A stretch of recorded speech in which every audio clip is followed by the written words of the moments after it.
Thank you for coming and welcome. We're happy to have you here at the library. I've been on a culinary odyssey of late, my eyes jumping from one menu to the next at Roy Choi's restaurants, from his kabocha pudding cup at Chego to the churotnomeng, pound cake churros at A-Frame. And in browsing through Ludo Lefebvre's newest recipe book, LudoBites, wondering when we'll be able to taste his creations once again, I just learned that his new restaurant, Le Rotier, fashioned on the French truck stop, is slated to open in the next months. The wonderful thing about these two guests is that what you knew about them, or what you know them for, is constantly changing and may or may not be the roles they are playing now. That's what's so fascinating about both of their trajectories. Just like the city that embraces their work and influences their taste, they are always moving, experimenting, and pushing the boundaries of their field. With Roy's moniker Papi Chulo and the quirky blog that is part of his operation, to Ludo's self-description as a culinary gypsy, whose LudoBites concept is, in his words, like a painter who creates a different exhibit in a different location. You begin to get that these two chefs aren't just creating cuisine, they're creating culture in their own renegade, off-the-cuff, inventive way. So thanks for jumping along for the ride. Chef Ludo Lefebvre trained in France for 13 years before moving to Los Angeles to work at L'Orangerie, where, as head chef, it became one of the top-rated restaurants in California. Ludo's now retired guerrilla-style pop-up event restaurants called LudoBites have been included in Jonathan Gould's 99 Most Essential Restaurant list for Los Angeles. In addition to LudoBites, Ludo is also the author of Crave, A Feast for the Five Senses. Roy Choi is a classically trained chef from Los Angeles who cut his teeth in the kitchens of Le Bernardin, the Embassy Suites, and the Beverly Hilton before discovering his roots as an Angelino and channeling his soul into a taco that tastes a lot like LA. After launching Kogi BBQ in 2008, he followed with restaurants A-Frame and Sunny Spot. Roy is currently working on his first book, Spaghetti Junction, Riding Shotgun with an LA Chef, which is part memoir, part cookbook, and we hope he comes back for the release. Moderating the conversation tonight is Lesley Suter, the dine editor for Los Angeles Magazine. In May of this year, Lesley was the recipient of a prestigious James Beard Award. It was the first ever awarded for food coverage in a general interest publication. She has lent her culinary know-how to national publications and has appeared on a number of television and radio programs, including Hell's Kitchen, Top Chef Masters, and is a regular guest on KCRW's Good Food. We have Lesley to thank for helping bringing the food spotlight to our ever-deserving city. So please help me give a warm welcome to Ludo, Roy, and Lesley.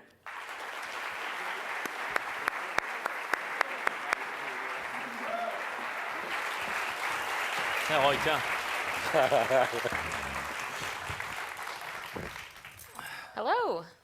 Thank you, Maureen, for that lovely introduction to all three of us. Thank you, Roy and Ludo, for joining me.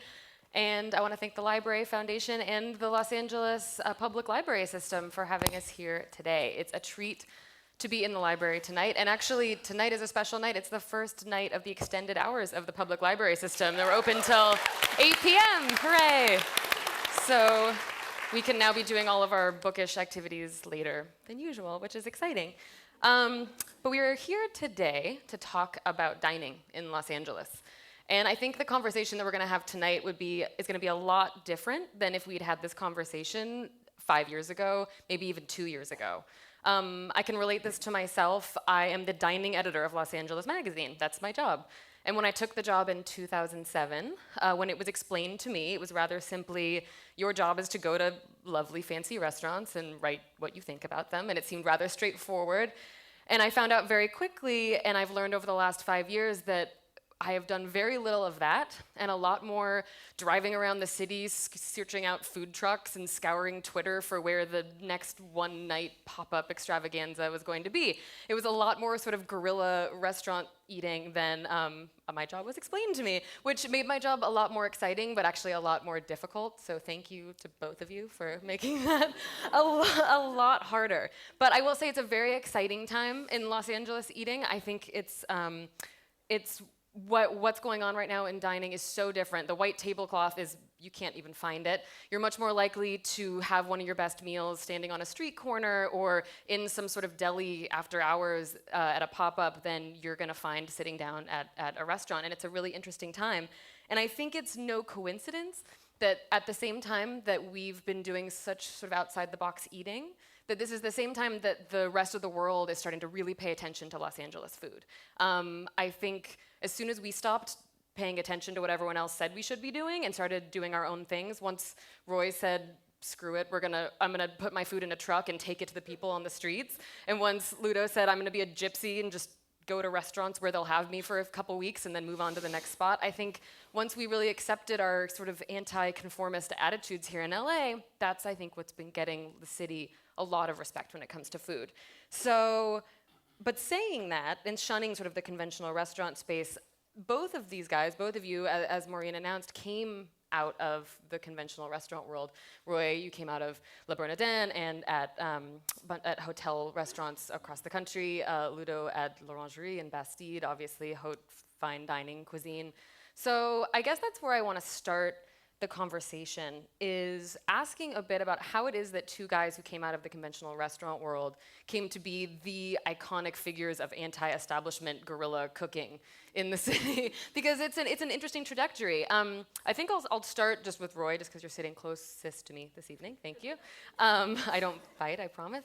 So I think I want to start with you and just ask a bit about how the Kogi phenomenon and in part then sort of the food truck phenomenon came to be, and if you think that your trajectory through the conventional restaurant space led you down that path in any way. Well, I don't know if you all are familiar with my story, but in a nutshell, I got laid off. It's just it's a common story. Yeah, it was end of story. But I got laid off, and that was 2008, and I had reached pretty high in my career at that point.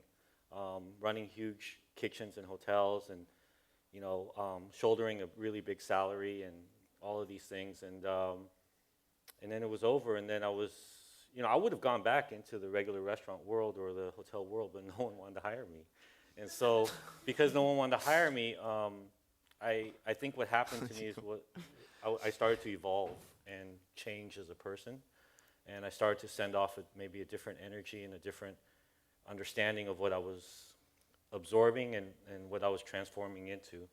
And I was really at a point where I wanted to leave cooking completely. But going back to having been trained, everything that happened after that through Kogi, I don't think could have happened if I wasn't trained, because I broke a lot of rules. I broke a lot of rules on the streets. Changed. Not laws so much as rules. Laws okay. too. Yeah, but that's what I thought. Yeah, that's for the LA County Prison talk. Yeah. This is that library. But we broke a lot of rules. But in order to know those rules, you got to to break them, you got to know them. So they weren't rules that were broken out of disrespect. They were rules that were broken at a point where I completely lived through those and realized how I could play jazz with them versus just banging an instrument. Food jazz. Food jazz, definitely. Ludo, I'll ask you the same question.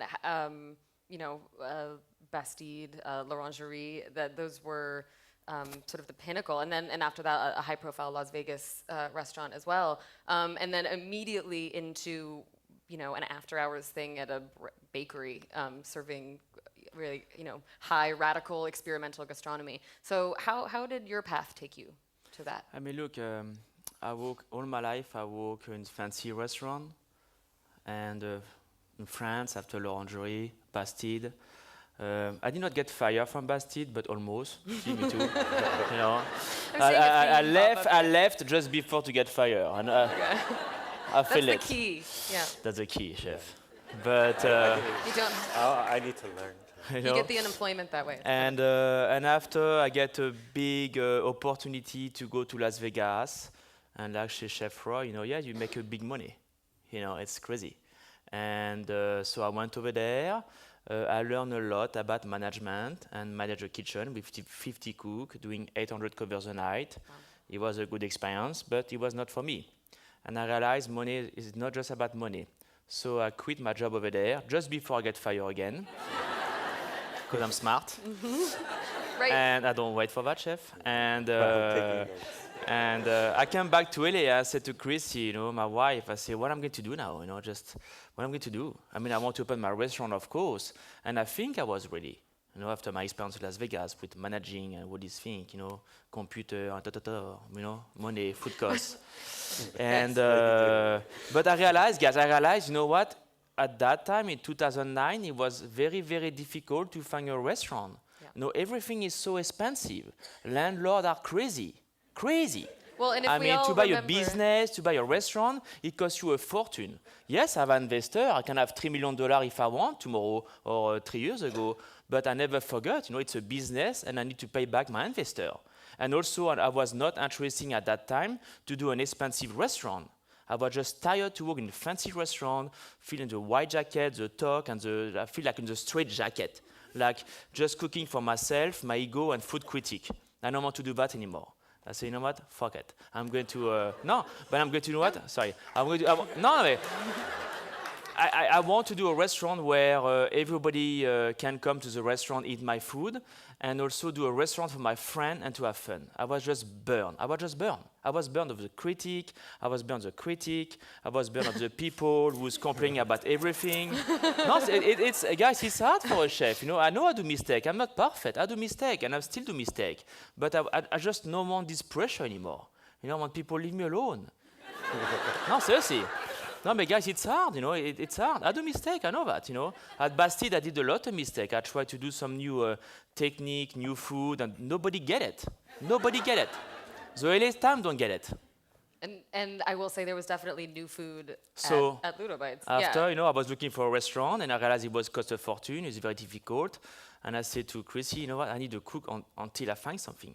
And after that's for that, we create with just a coincidence, the pop-up restaurant. I started at Bread Bar doing a special event, and it was a success. And I don't know how, but it was a success. It was a smashing Like I success. say all the time, it was in the F bakery. It was just in the bakery. It was a big risk for me to just go cook in the bakery, with no service almost, no tablecloth. I mean, all these things, and try to do good food. It was just. That actually leads me to my next question for both of you, because these are unconventional spaces. In one hand, you're cooking on a truck. In the other hand, you're cooking in who knows where, honestly, not knowing what the equipment's going to be like and your staff and all of that. And I've heard stories of you moving entire kitchens around for LudoBites. So what are, from a practical standpoint, with these unconventional restaurant spaces, what are some of the benefits? And then I guess what are some of the challenges that come along with working? And again, I'll start with you, Roy. For me, everything about it was different. So I was on the streets, like serving food on the streets. So I guess the benefit was freedom. When we started cooking, he was running away from critics. I didn't even know about critics at that time. I was slinging tacos at 1 a.m., in East Hollywood. So I wasn't even in that state of mind, in that place, even close to it. I was on the other side of the universe. And so it was complete freedom, cooking, and it was I think for me personally, why it fit so well was because I'm a child of an immigrant family. And so being around that and growing up around that, and for so many years maybe running away from that and not looking completely in the mirror at it and confronting it and trying to be as American as I could. And your immigrant family isn't just one immigrant family, too. You have sort of... Yeah, our whole team, we're all immigrant children. And so really just looking at it and, when we finally let go, somewhere in the midst of the midnight, everything just took over. But so it's almost like I had never been inside a truck before, but it all came naturally because I had been inside liquor stores, I'd been inside dry cleaners, I'd been inside, small little I see restaurants liquor stores and and dry burger cleaners. stands. So it all kind of, for me, came natural. And it's weird because for me as a cook, I had only been around big burners and all these things. So it just felt so good. It felt like a glove. But at the end of the day, it has to be. What are some of the challenges of you're in a moving vehicle and you have to cook, on your feet, and you only have what you have there at any time, and the lines that would show up. I mean, the lines early on were legendary. Do you have a kitchen when you start the truck to prep? No, on the truck. Yeah, everything on the truck. Wow. I'm sure it was something yeah. for you, huh? Yeah, it was something. We did. We broke a lot of laws. Okay. So if What did you prep? Yeah. I want to know what you prep. If you ate at Kogi in 2008, 2009, You prep the What's a food. technical- We didn't prep it like. Well, honestly, the health department at that point didn't even really have a strategy to deal with food trucks. at Nah, that man, point. we were prepping in the back of the car. You were Oh, I'm sure, typewriting I'm like sure. this. We were prepping like this. Like we were everywhere. We were on hoods. We were prepping anywhere we could find space, chef. We're all still alive, so I think it's yeah. okay. But I don't know. It came as instinct. The lines, the people, everything that was happening outside the truck was feeding me inside the truck as I was feeding them outside the truck. So it was just like it was this energy that we were sharing with each other, and none of us knew what was going on. And I think that was part of the joy of it and what got me through it. Yeah. Ludo, then you, obviously, I think going into a different restaurant, we all kind of saw a bit on LudoBites America, if any of us watched the show, some of the challenges that went along with getting into a new space every few weeks or every night or something. Talk a bit about that. I mean, the problem for myself, it was most of the time when I take a restaurant for LudoBite, I'm sharing the kitchen with the existing restaurant. Most of the time I go some restaurant, they're open for breakfast and lunch, so they're doing their operation. And I'm coming with my team around 2 o'clock, and that's a switch. So we share everything, guys. We share the walking, if we have a walking. Walking, sorry, yeah. We don't have subtitles for Ludo tonight, but it's okay. He's doing much better. Walking? Walk-in. Walking. We'll get it. Walking. I mean, I work in some restaurant where I was dealing with some cook, from the existing restaurant. They just don't know how to clean, don't know how to be organized. So it was a nightmare for me because I'm a freak in the kitchen. No, but not the bad way, but I'm very... No, that sounds fun, actually. No, but very picky, like I want my thing here, for all organizations. So it's very difficult to share a kitchen. And most of the time I was going in the bakery or breakfast place, and I'm very limited with my menu, with the execution. It's like Roy on the truck, I mean, I just have 4 burners, and I need to do amazing food with that. And sometimes people don't realize that, we are very limited too, I'm sure you too. You want to do some more things, but you cannot. I had to switch my way of thinking of Yeah, cooking, exactly. And me too, something too. Before I have a 15 cook with me at Bastide, and after I finish with 2 cook at Bread Bar. Hello, I need to do something about that. It was less manipulation. I mean, just you need to be smart. It's good to push yourself, but it was very difficult for me. Nightmare. Do you think for both of you that the limitations actually informed the food in any way? The kinds of dishes that we were seeing, was because in other forms of art, a lot of times the restrictions actually can lead to more creativity. So I'm curious if you found that with cooking in a truck and cooking in a pop-up space. I mean, for myself, it was good for me. Actually, I like it because I really push myself, and I learned a lot about me. And I learned a lot to just take 3 ingredients and do some food with that. When I was at Bastide, guys, it was just 8 things on the plate. It was just more complicated, more frou-frou. So, more Frenchy, And you have 5 cook on one plate, we're all around. When I did my first pop-up at Bread Bar, it was just 2 guys with me. So you need to be smart with that. Yeah. I mean, you too, in the truck. I mean, for me, it was everything that Kogi became. Every limitation, every thing around me, every moment every situation that we were in defined the food. So everything that came out of Kogi during that time was almost like a mural or a painting of what we were going through. And it was like a journal. So like that food actually reflects that moment in time in Los Angeles. And then now it's become When you opened the first 2008, right around this time. Yeah, so yeah, 2008 was a very interesting time for Los Yeah. Angeles and for And for all restaurants. America. Well, you know, I I mean, and it was and we're on recession, and we're still on recession. I said again, You it's know? also not a coincidence, I think, that there was an economic downturn Yeah. and crash at the same time that people looking for restaurant opportunities decided they had to do something different. I think a lot of that has to do with the economy. I mean, look, chef, we need to adapt ourselves with what's going on around us. And at that time, I realized that too in the fancy restaurant. People don't want to spend anymore $200 per person for go eat some food, some good food. Well, It was just reality. And I think, Roy, you said something interesting a second ago about it representing a moment in time in Los Angeles. And I'm interested to know, do you think the city had a role in either of your enterprises coming to be? I wonder a lot when I see, the food trucks in such a car culture, the pop-up in such a sort of temporary mindset that we have as Angelinos. Do you think these could have happened anywhere else? Or do you think the city of Los Angeles had any influence? Okay.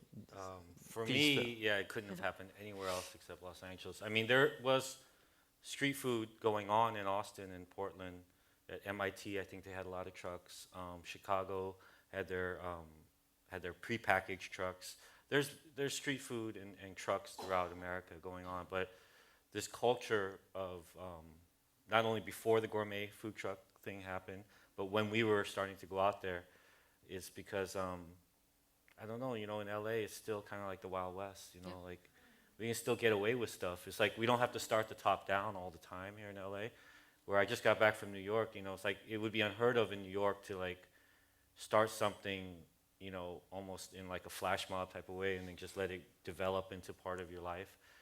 You have to go through so many safety gates and legislation and so many licensing rules and things. But I don't know, for me, in my experience in LA, it's kind of like ask for forgiveness, type of thing. Like you just do it, and we're kind of so laid back here. It's like if it's good, it's just like okay, sure, no problem. Well, and I think you even more from a culinary standpoint, and I've heard you talk about this before, the cuisines that this is Korean food and Mexican food, which is not only you, but also very much the city and its enclaves. And I think in that way, I wonder if it's a uniquely Los Angeles cuisine on top of everything else. That's true, and it just kind of fit into the city. It's almost as if it was always there, And that was the most amazing thing about Kogi is it wasn't there, and then when it did exist, it was almost like it was always there because it was coming from the people, the residents of the city. Being Latino, being Korean. And the reason why I think that also is a huge thing for America is because a lot of our cultures haven't had a voice in pop culture up until this point, because our parents English is still a second language to them. So we're the first kind of generation that is really expressing ourselves. And so this is, it was a big deal. Yeah. And it could have only happened here because of the Mexican and Korean cultures and a lot of the Asian culture. Because you go anywhere else, if you go to Miami, it's going to be Puerto Rican and Cuban and Dominican. So it's not going to be Mexican. And so that's why I think it's so distinctly LA. Ludo, could LudoBites, I wonder about just the number of places that are only able to serve lunch and breakfast and don't have wine and beer licenses, and how all that, if that has any role on LudoBites coming to being. You asked me if I can do LudoBite somewhere else, like 5 Well, years. you have, and we'll get to later. I think you will, but ago. but could you think it could have started anywhere For else? sure, not in France. For sure. Would it because of the French or because of the? Because of French, the way we live. I mean, people will. At that time, I think 5 or 6 years ago, I don't think so. You can do a LudoBite in Paris, with no tablecloth, no frou-frou, or you don't have the plate. They are not matching sometime, or you don't have the same chair or table. French people are very like this, So Paris for sure not. And New York, I don't know about New York, but when I just came back from New York. I mean, New York changed a lot, of course, but New York is more high-end. When I go over there, I don't know. I feel like it's more high-end. People dress fancy. So I think, I think LA, it was perfect city for me to try this new pop-up, whatever restaurant moving around. I think people in LA are pretty open, and see what it was with Roy. I mean, open the pop-up same time of Roy, and yeah, I mean, I didn't see myself doing a pop-up 5 years ago in the fancy city because the concept, because I cut all the costs, about nice silverware, plate, or curtain or whatever, napkin or tablecloth, and LA is not fancy like this. I don't think so. It's LA not. is not fancy. LA is more casual. That's just reality. Like say, Roy is more Wild West. Is what I mean? Wild West. Wild West. Yeah, I think so. When I think about LA, I feel more like this. I think we are more cool. I think so, No, right? no, but Don't no, you think? but I don't Way know, but cooler. no, but you see that when you go to big city like Chicago or New York, it's more fancy. It is. Well, I think we're forgiving. I think we don't care as much for the trappings of a restaurant. Like you're saying, the French would never have Oh, no, never. tablecloth. We wear blue jeans. Blue jeans. I sound 100. We wear jeans Yeah. everywhere. Yeah. In the city. Yeah. I mean, we don't.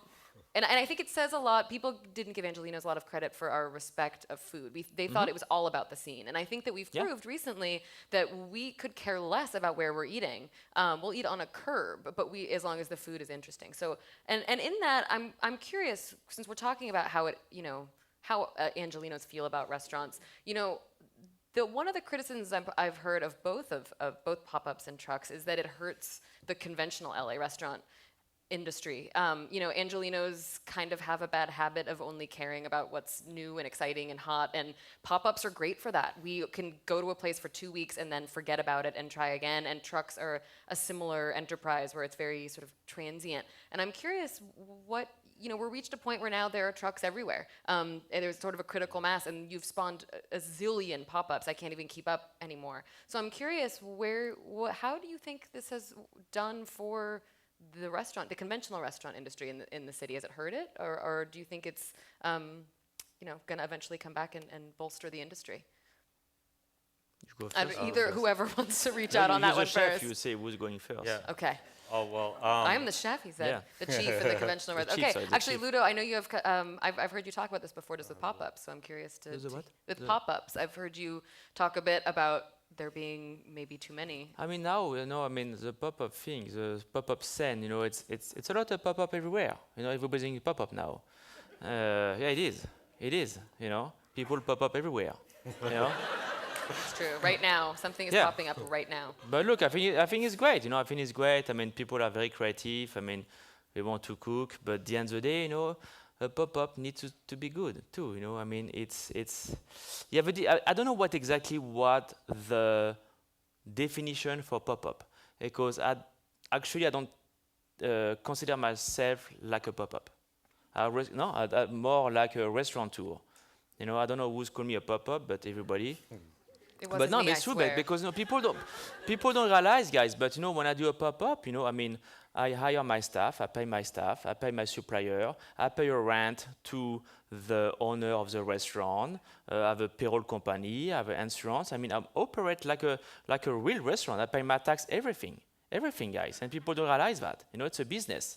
And you have some people doing a pop-up. Actually, you have this guy, this pop-up tonight over there in this restaurant. And it's at someone's apartment. They're just a and- guest chef. They yeah. don't take any risk. And guest chef, you get paid and you don't take risk. It's just so. I don't know what exactly was the definition of a pop-up, but whatever, we have a lot of pop-up. Like in 2 weeks, I'm going to pop up in a Roy truck. You heard it Yeah, here. why not? I mean, When he gets on one word, it know. goes on. He'll say it a lot. but guys, it's like what happened with Roy. It's like happened with a truck with Roy. Roy was really the first chef to bring back in town, in Los Angeles, to bring back the craziness about food truck. It's Roy who's really bring back the truck. Help me, please. The phenomenon. The lifestyle of truck. It's him. It's him. And after everybody culture. copy him, everybody copy these guys. And me too, I have a truck now. He does. But true. but a lot of truck a lot of truck close too, because some trucks are just bad. And I think pop-up is the same thing too. Some pop-up, they close too. They don't happen anymore, you know.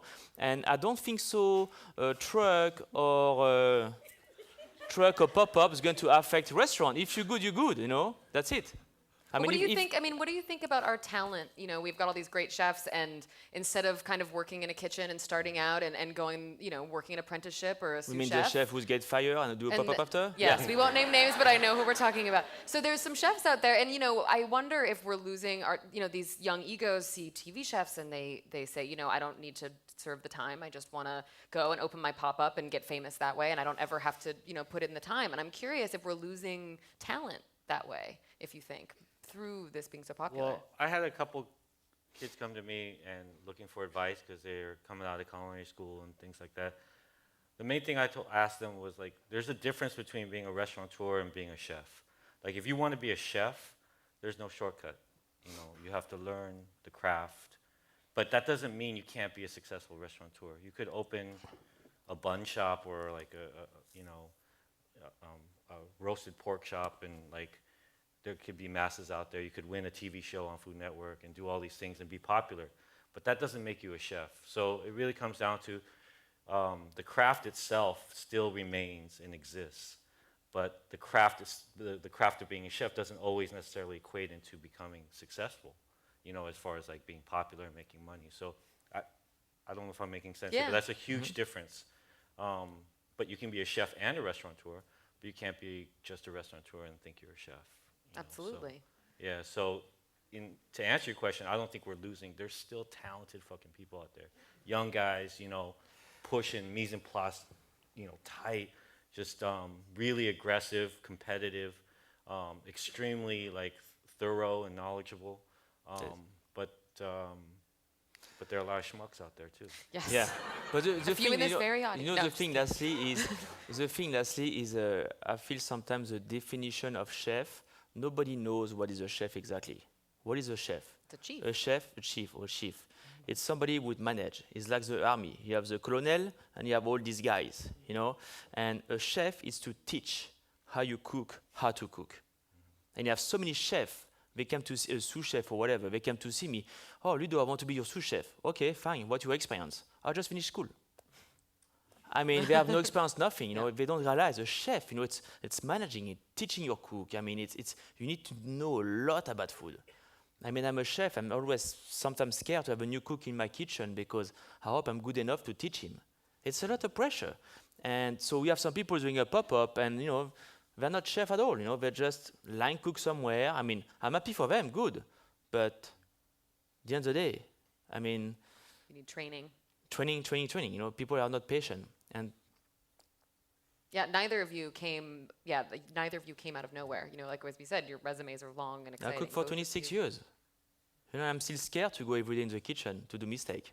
Still? I'm still, yes, of course. Did you say that? And I'm still learning my job too. I'm still learning my job. I mean, really, what he mentioned as far as like training the next generation, that scares me every day I wake up. Yeah. Because what if I run out of information? They're gonna look at me. I have like, some It's guys. gonna be you know, dead silent in the and kitchen there'll be one day. silence, you know. So I'm constantly pushing, trying to make sure. I have a lot of sous chef who work with me, you know, and I beat up them in the kitchen. I beat up them, you know, and you know they can be a chef now. For example, I have a sous chef work with me for like 7-8 years. Sydney, you can read the story about Sydney in my book. You know, I beat up him, you know, but now he's a chef. What do you do to him? I beat up. Oh, beat up. Beat up. I mean, not not physically, Yeah. but you know, to push him, of course. So I'm curious also, you know, both of you now, having come out of, you know, the Kogi world and LudoBites, both are moving or have moved toward now back into the restaurant space. You have A-Frame, you have Sunny Spot, you've got Choi. You're working on a restaurant with John and Vinny from Animal, which we can all be very excited about in the future. So I'm curious, what's driving you back to, what drove you back and what's driving you back to be ready to go back into the conventional restaurant world? For me, it's because the economy. You know, we change. Chef would change a little our way to do a restaurant. You know, to try to cut all our costs to make the restaurant more accessible for you guys. Because as a chef, I realized I want to cook for everybody and not just to do a menu at $200 per person. You know, I think that's a real job as a chef, to cook for everybody. Like Roy do. You have a restaurant, food truck, it's very accessible. You know, it's a good example too. I like that. But sometimes some restaurant, it's too casual, like way too casual. You go to a restaurant and the service sucks. You know, because they cut the cost or whatever, and I think we need to go back a little bit to not the French frou-frou, but to find a little a way to bring back a little tradition about restaurant, and not just casual and just put the food over there and people share, do whatever they want. Which I like it too. It's a great concept, but for myself, I think I want to bring back a little not the frou-frou, but a little more. I want to create a little more refined, maybe a refined restaurant. Do you miss it? Is that why? I don't want to lose that. You know, I don't want to lose that. Do you miss it? I mean, is that? No, I don't want to miss it. I still don't want to do a really fancy one. I don't miss that because, like I say, I don't want to be a cook for too much for critique and this pressure. I don't want that. I mean, we always come fast, so nothing we can do. But I want to. How do you say in English? I'll see if I can translate. No, but I want to do a refined restaurant where I want my cook to be dressed the same, the staff. I don't want them to have a baseball hat. I took mine off. No, I'm joking. I don't want them to have tattoo anymore. Again. I'm just tired of people break me because my tattoo. I'm tired of that. People don't know, guys. I have tattoo for 16 years. Okay, so stop to say okay. But anyway, no. But I don't want to lose just this lifestyle of eating. You know, to go to a restaurant and to have a menu with appetizer, entree, and dessert. How novel no, these days. But you know. No, it is. I mean that. You don't want to forget that, and maybe I want to come back a little to that. You know, I don't know yet, but I want to create something new again. You know, like Roy created the truck, I create the pop-up, but as a chef, I want to. It's my job to create. You know, I want to create a new lifestyle in restaurant for the LA people, and I don't know how I'm going to do that yet. I'm still working on that, but. Well, and you've already done it. What drove you to, you very soon after, I think, Kogi was open maybe just a couple years when you opened A-Frame. What motivated you to open a real sit-down restaurant? Well, a lot of it happened naturally. We met one of the first people standing in line, owned a bar within the first year of Kogi, first 6 months of Kogi. And so we ended up using his bar, kitchen, and then that just naturally developed into a relationship where him and I became partners, and then we got A-Frame together. And so everything just seemed natural. I had no plan. I was never a restaurateur or had my own restaurant before that. I was just a chef, and I just received a paycheck and a salary, and before that I was a cook. So it was all new to me, but it came so natural. It just, I think I didn't make any decisions or try to overthink anything. So I approached the restaurants the same way as if it was a truck or as if I was just cooking at home. And I just made them the way that I like to eat. It was a chance for me to really cook the way that I grew up, the way that my extended families eat, and just sharing food and sharing experiences. So to me, there was no distinction or no discrimination. It just happened to be that they were restaurants or buildings. But I opened more trucks too, along with that. So to me, it was there was no line. It was just about cooking and continuing to evolve and get it out there. I would have cooked on airplanes too, but I would have cooked anywhere. I was basically looking for anywhere to cook. I was on a huge wave and a huge momentum to just a creative momentum. A creative momentum. I don't, if I look back now, I don't know how we did it or how I was able to train so many people to cook in so many different spots in LA, all at the same time. Well, and that's been your secret now, and I've talked to you before about it's the people under you that really enable you to be able to diversify and have as many operations that you do. How many trucks do you have now, Roy? 4 trucks. 4 trucks? Then how long did it take you to open the 4 truck? We had 5. I had to take one off the road, not because of business, but because I couldn't get it. I like to be at every one at least once a night. And 5 was just too much. But now with 2 LA trucks, 1 Orange County, and 1 catering, I'm able to see them. But they go far. It's my toughest nights are when there's 1 in Pomona and 1 in Northridge. It's like, you know, like, And you're do you have at an every, helicopter? yeah, I need a helicopter. you're at every, you try to be at every property and every I truck try every to, day. yeah, I try to. never- Luckily, the restaurants are all on one street. That makes it easy. You never want to do a new truck, Roy? A new concept of truck? Um, Uh-huh. I would love to. These are the questions. I have. No, just I don't know. I would love Oh, to. sorry, I cannot talk about that. Oh, sorry. Yeah, I know. No, I I get think it. I think Chego. We have a rice bowl restaurant called Chego. I think that if That's that cool, was but I turned like into a it, this truck, one. yeah, yeah. I I like first it. met you in Venice, but second time I met you. Yeah, I like was Chego. at I like Chego. If that was a truck, I think it would be good. Yeah. It's a rice bowl It would work. truck. I think it would work well. So he's going to have some more truck guys soon. Yeah. So while we're moving for on us. to new enterprises, I'll ask. I've heard some very disturbing rumors, Ludo, that there will be no more LudoBites, at least here. Never trust. Never trust the media. Never Never trust the media. I'm everybody. so pissed off these days with media, guys. You have no idea. It's been a hard week. That's my last thing I'm doing, guys. That's my last interview I'm doing tonight. I don't do any more interview until I open the restaurant. That's it. I feel lucky to be here. Thank you. I just, you say something and they say something else. But so I don't know if it's because of my English, but so. but Ludo, it's true. LudoBites though. Yeah, we are LudoBites, yes. LudoBites. So, I know you. For those who don't know, you also have a LudoBites truck, which I know will stay in operation with the fried chicken, which is wonderful. But then, but the LudoBites pop-up, as far as we know, you did 10. I think was in Hawaii, if that's right, which was the most recent one. And then I'm not sure what your future plans are I mean, at this point. LudoBite was a big success and something fun in my career. Comment on dit carrière? Your carrier. Yeah, I don't know. It's career as a chef, and I thanks all people from LA because they support me, and I'm successful because of them. And I thanks to all the bloggers. Still, some I don't like it, but they make LudoBite. Donc that's for that. I still want to continue LudoBite. I still want to do one more LudoBite before I open my restaurant in collaboration with Vinny and Johnny. Just to say thanks to everybody and to do the best of LudoBite. I really want to do that. Just to a celebration, the good DN. But after that, the LudoBite brand, I want to take it outside Los Angeles and to different cities around America and after around the world. Like now I'm talking maybe to go to Mexico City.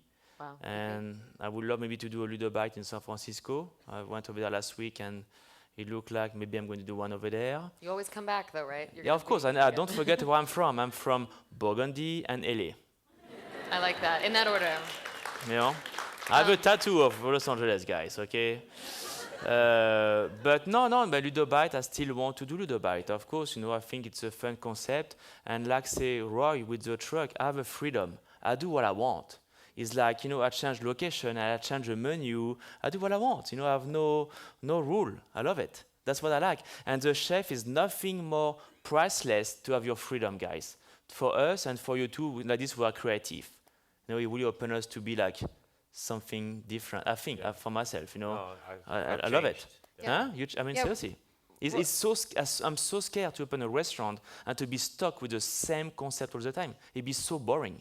And I don't think you could do it. No, I don't think so, know you no. well enough to know. That's for that, We are since I did. unemployable. Yeah, in that way. Well, and, That's for and that the concept of the restaurant. I don't talk about that anymore. It changed already 3 times. yes, I know from my interview. Yeah, you 2 do. months You already. ago, Oh, yeah, it's you already. 4 concepts back. Yeah, but everything. But Roy, I want to ask you too. You were talking about how you've changed, and I think you definitely have. I want to ask you just to set the record straight about something you said a while back in a blog that sort of took the world by alarm. Everybody was a little worried because you said that you might be thinking about eating in a more vegetarian manner, which for the guy that has the chubby pork belly bowl and is invented Korean short rib tacos, we're wondering, well, what's the deal? So talk about that. I know you've had a bit of a the last year has been a really transitional one for you. Yeah, that would happen in April. I just had a soul-searching moment, and Kogi. By the way, the name of my company is called Meat, so that we can preface this whole So it gets a the little. whole diatribe on that. But the thing is, like, I just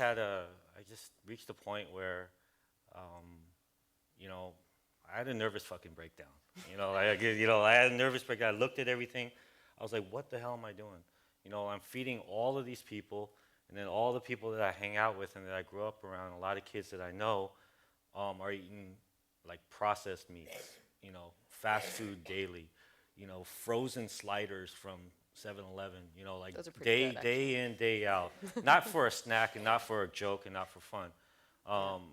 You know, the meat that they're getting from Food for Less and from discount bargain markets and stores, you know, hardly drinking any milk, hardly eating any vegetables. And so for me, what I figured is I've done almost everything I can to get food as far and as deep as possible.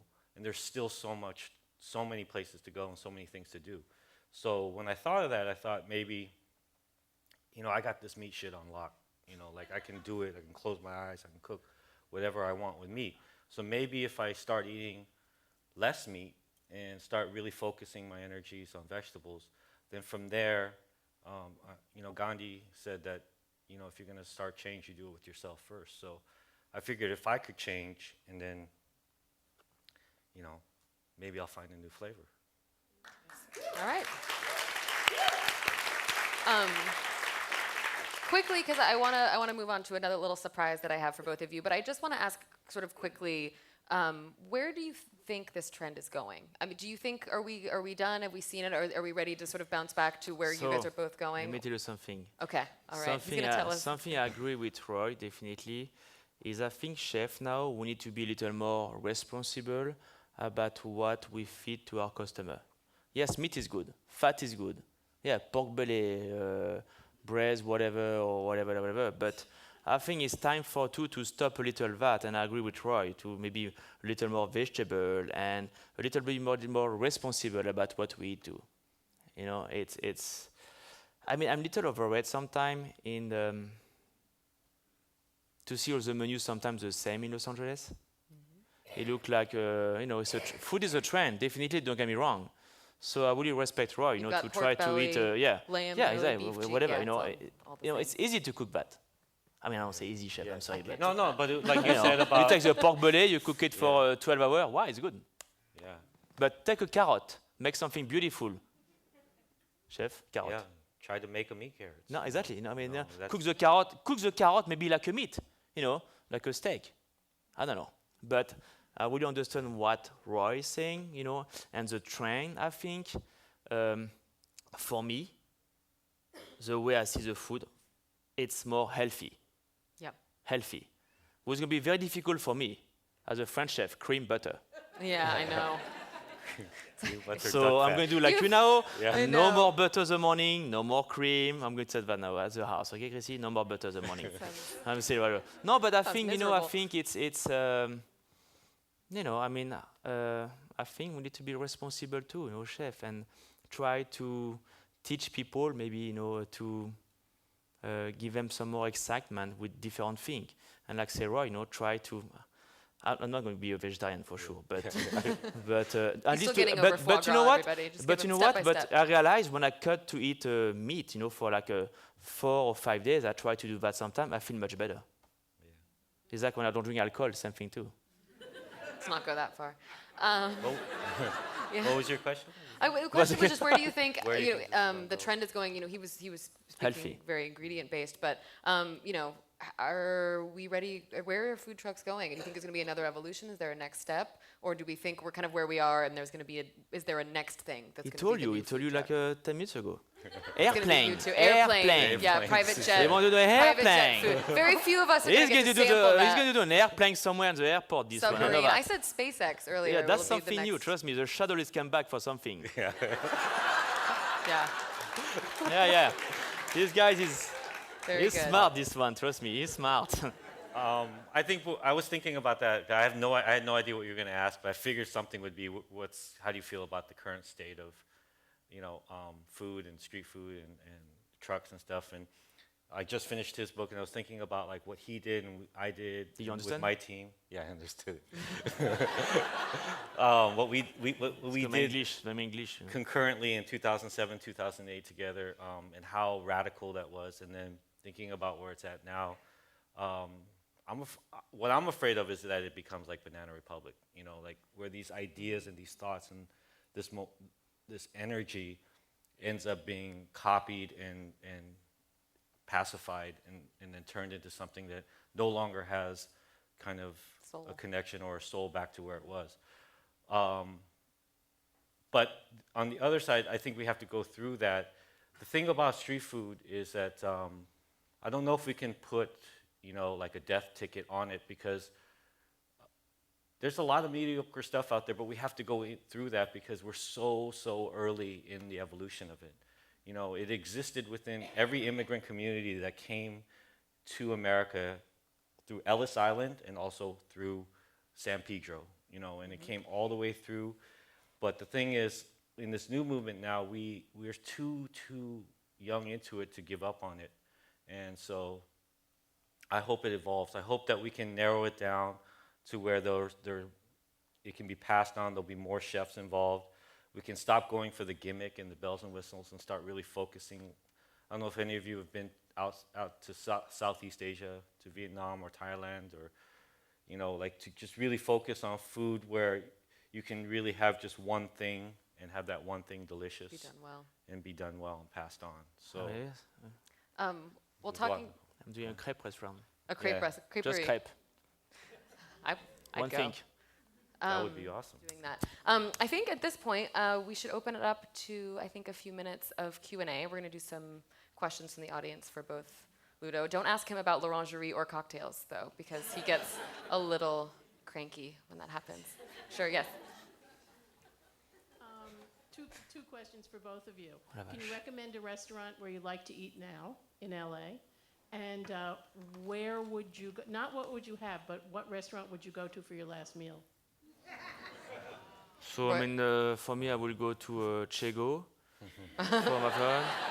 We're seeing a love affair right here. And that's last meal, Ephraim. Smart. Me You know too. what you have to say? You have to say. You know, you have to say no. No, go ahead. I mean, I don't know. That's a kind of a complicated question for me. I can't speak for all of you, because to me restaurants mean different things. They don't necessarily mean a chef-driven restaurant. So, like, it would be a Korean restaurant called Olympic Cheonggukjang. You know, that's like What are one they- restaurant I would go to for maybe like a last meal. What will be order there? But we would order a stinky fermented soybean stew with tofu, and but I think in LA, Animal, the guys John and Vinny are killing it. You know, like that's a restaurant that they continue to evolve and push themselves. And in the 4 years that I've been eating there, they've gotten better every time. That's Animal and Son of a Gun. For those who haven't been, they have both those restaurants. Okay. His is Chego and Ephraim. I mean, for my last meal, definitely I would love to have chicken and potato, roasted chicken and potato. So do you know? Huh? No, it's too French. I went over there with my wife. I have a very bad experience. Like, first of all, it's way over, so pricey, and the attitude of the French service enough. Oh yeah, so. But it's the best chicken and potatoes I've ever had. Really? Yeah. He does not believe you. No, I mean, I agree with you, madam. I mean, it's good. Yeah, definitely. Yeah. Sure. I Go was ahead. wondering what rules you broke in 2008 and question. 2009. Rules or- or laws? Again, let's make Well, sure. I'm willing to have you answer what laws, but I didn't want to incriminate.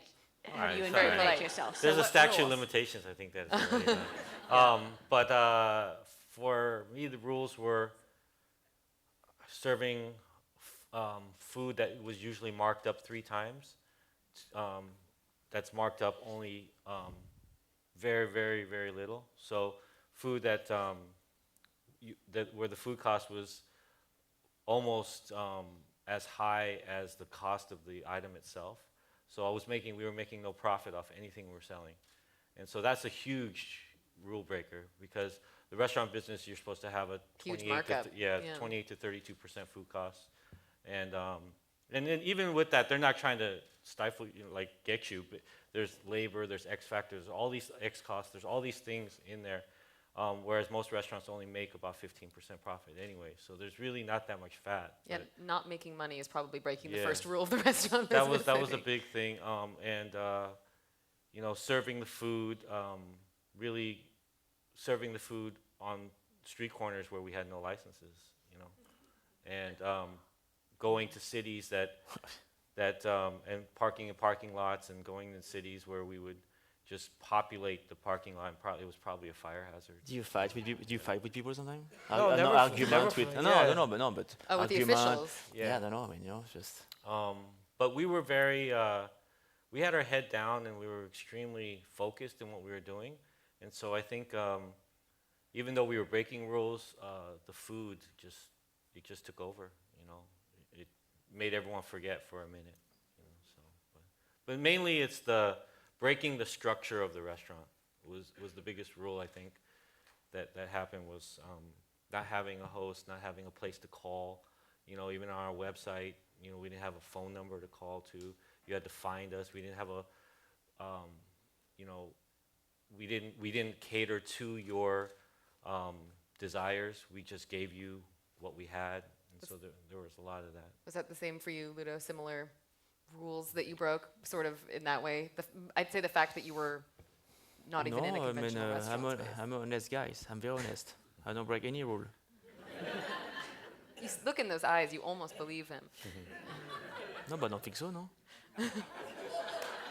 I don't break any He's rule. looking at his wife, by the way. Chrissy Lefebvre is here in the front row. We should all say No, hi. but- She's the other half of LudoBites. No, but I don't think so. I don't think so. I don't think so. I break rules. No, at least I was still in the restaurant. I mean, it was more difficult for Roy.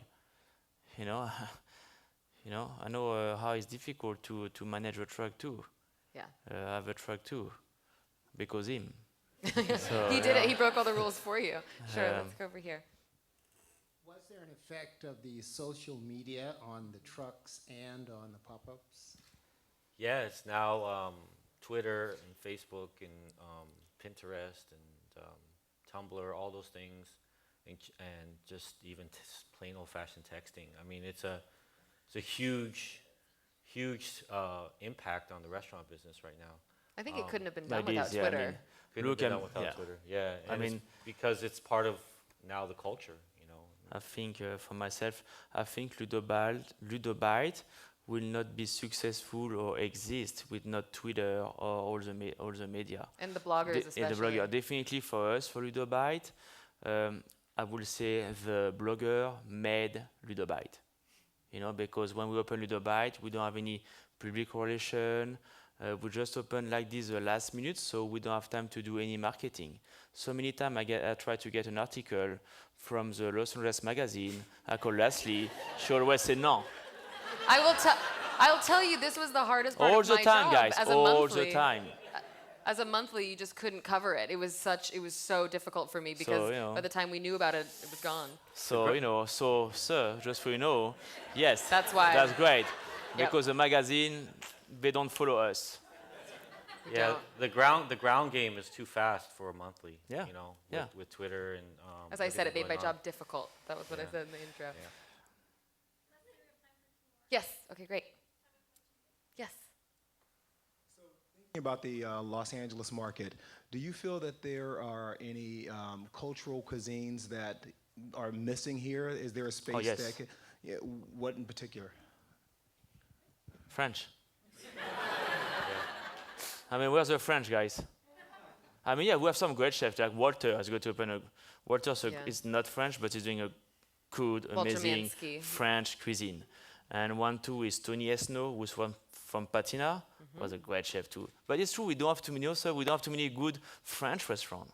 I don't know why, you know why? We did, but yeah, not a lot Huh? right now. We used to, but French, I don't know what's wrong with us, we just don't make it. I don't know. Ever since you left L'Orangerie, we didn't know what to do with ourselves. We're waiting for you to come No, back. but it's true. I mean, French people. I mean, definitely. What do you think, chef? I mean- try to introduce, and I'm continuing to Caribbean food. Brittany? into the city, because we have to look at the makeup of the city, and sometimes the makeup, the body rhythm, and just by not having the population out here, it's hard to really infiltrate Jamaican, Haitian, food from Trinidad, Tobago, Cuban, Puerto Rican, Dominican, and we're trying that with one of my places. Another one is South American. I don't know if like South American food is. I know we have Peruvian coming through right now, but like, you know, like really, really great Argentinian, you know, gaucho barbecues, and you know, so I don't know. I mean, I don't see many like Ecuadorian and restaurants from like Paraguay, you know, or Uruguay or anything like that. So some parts of South America and the Caribbean and the West Indies, definitely. One last question over here.